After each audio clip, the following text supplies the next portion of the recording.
Hello and most welcome to 1015.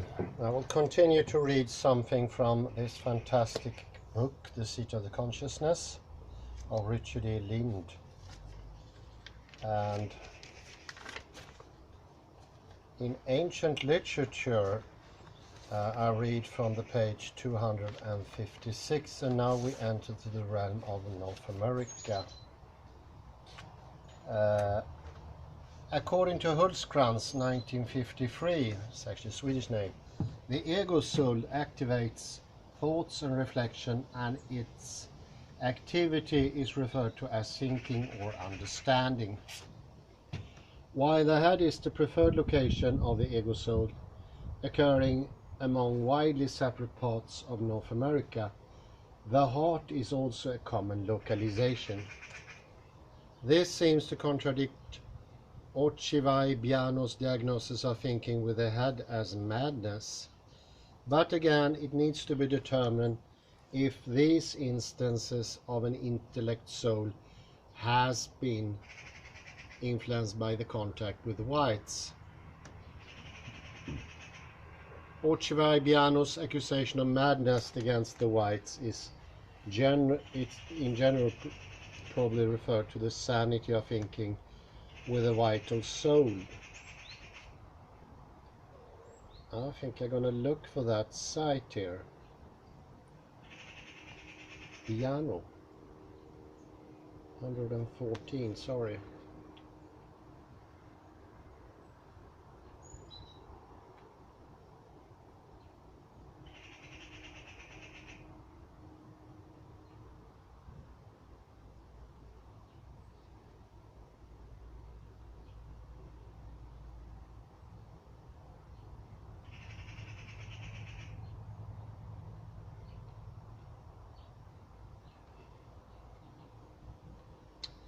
Here we have Biano expressed it that the heart of the modern self is uneasy and restless, that is, afflicted with the Christian sin of acedia, the sin of sloth, described by a doctor of the Christian Church as follows: now we have a natural inclination to a sovereign God, by reason of which our heart is touched with a certain inward anxious desire and continual uneasiness, not being able in any way to quiet itself or to cease to testify that its perfect satisfaction and solid contentment are wanting to it. So nervousness and sloth go hand in hand. An unrestful mind who tickles here and there is a mind that has a tendency for stiffness, but also exaggerate slothness. There is a connection between over tenseness and collapse. Collapse being the point when we give up solely, we stop thinking and we slouch in front of the sofa, putting the system into harm, and then specifically taking away our thinking activity. And I would say that is the most damaging account, that the thinking disappear when you collapse or you are overtensed. And this becomes habituated, and in the end you will sort of confuse this with thinking. It's just tensioning.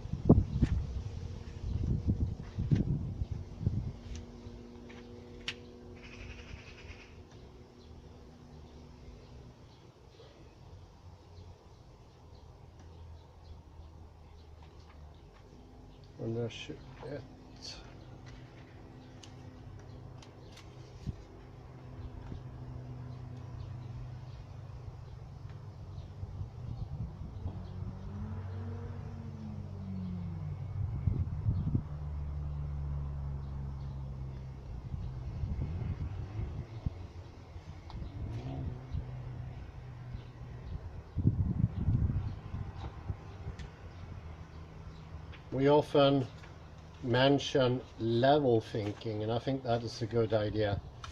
In the normal way, when we speak in the West, is always just one level. It's like thinking is always the same.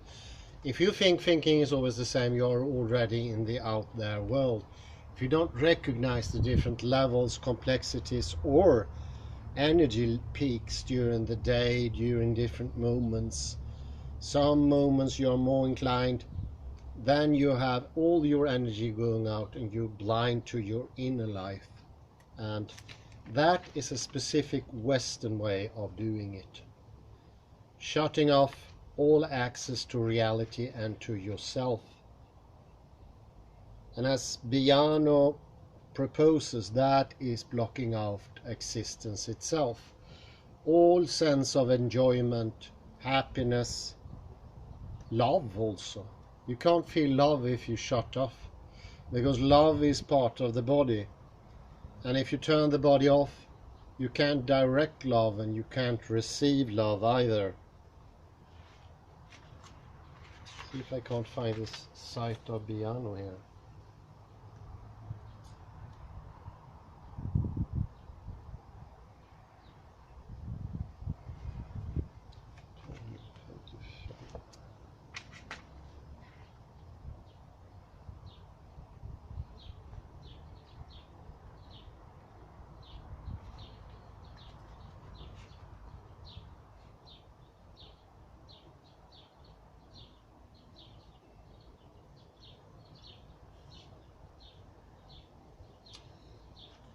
Here we have a sight of the free soul. The free soul is the extra-physical ego, the appearance and function of the individual outside of the body or in the world of dreams.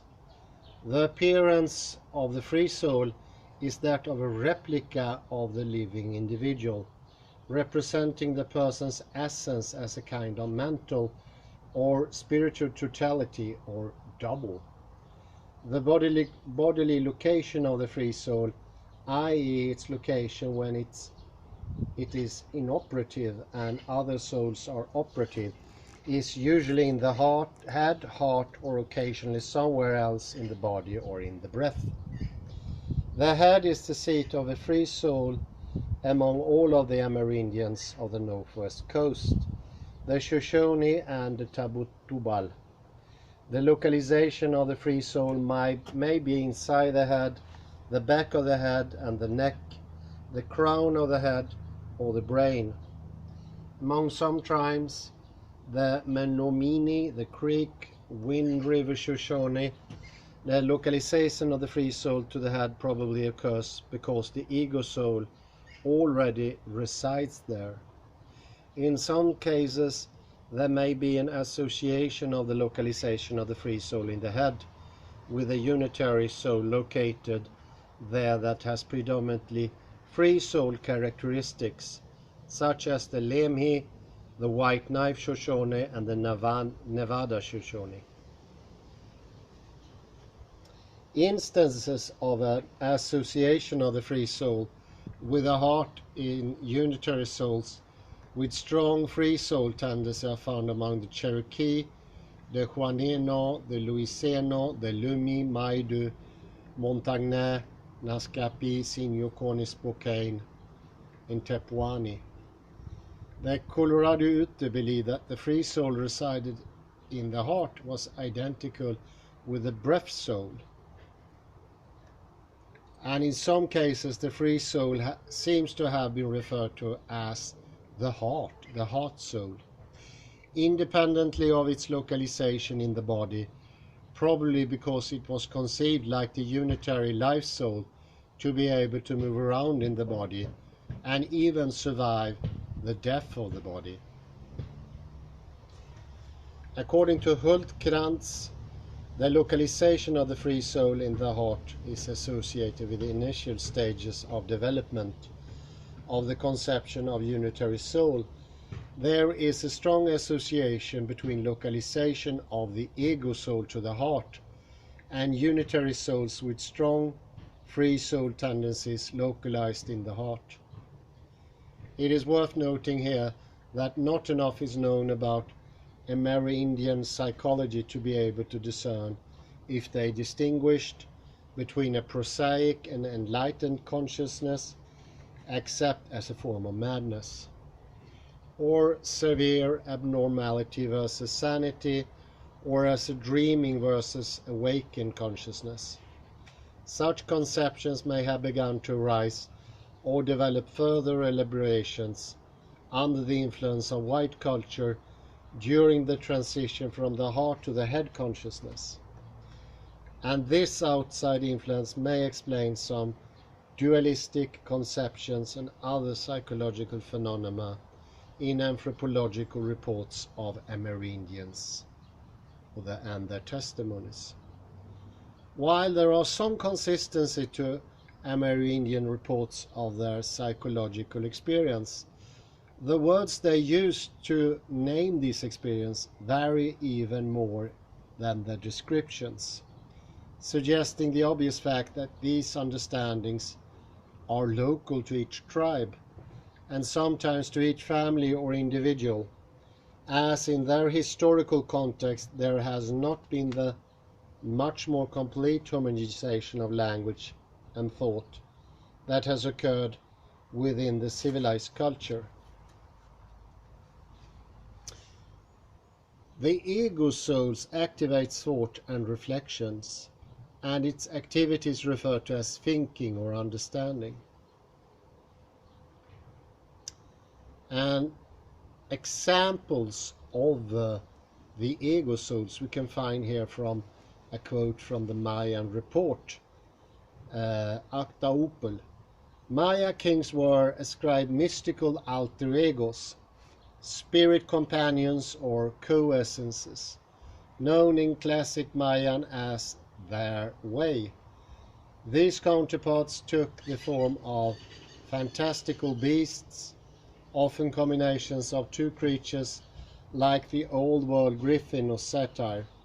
Similar beliefs survive in some present-day Maya communities, where the companions are thought to reside within the body by day, by night roam about causing mischief.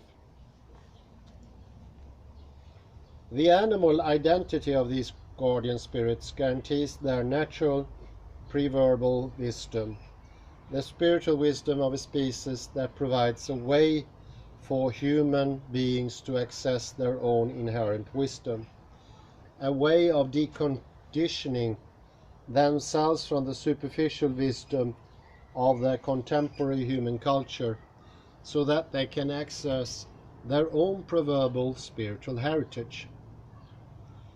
Among the later North American tribes, for example, the Santa Ana Amerindians, alongside the breath heart or soul, there is a guardian spirit that watches over the soul and protects it from wrongdoing. This guardian spirit is acquired at birth and remains with the soul until death. According to the Yokuts, the visionary who in dreams told the guardian spirit sees him with his heart. Since the Kokuyun recognized that the white man did not possess an awakened free soul or a guardian spirit, they did not fear reprisal from this protective devil, so in the past felt that they could kill white men with impunity. And this is a common thread among Indians, that they perceive the whites to be soulless, without a guardian angel, having a shine coming out of their eyes that are much lower, and an activity grade that is very, very passive. So this passivity that we acquired in early antiquity is visible from other tribes and other cultures. That is very interesting. Let's see if I can't find this Biano quote here. 256 and 313.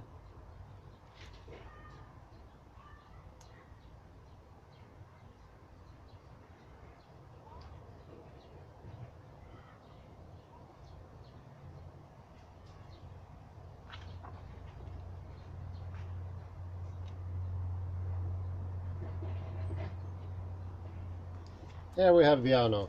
Among those few primitives who had disclosed their inner life to others, who then published this material, the motivation of the format seems to have been primarily based on the perception that the knowledge and skills were about to be lost. But even then, it is quite obvious that they left much unsaid, in part probably because they could not fully understand the ignorance, the psychological immaturity and gaps in the knowledge of those with whom they were communicating. And as Octaviano said, we do not know what they want, we don't understand them. Just as a sane person cannot be expected to understand an insane person, so Octaviano or the Amerindian cannot be expected to understand the white man. You can't understand a person who can't even understand himself. In the development, when we lost our wholeness, when we became a division, and a division that was illicit, not a real division, that would have been fine, because the Indians show proof of real divisions, real properties, like the soul, like the initiation rites, like a tradition, that follow real customs, things that you need to abide. Western man doesn't have that. But on the other hand, he doesn't have the soul. He doesn't have an awareness. Because to have awareness, there needs to be rules. There needs to be firmity. Needs to be repetition. It needs to be a proper outside world that you can reach into. Otherwise, all will become a dream.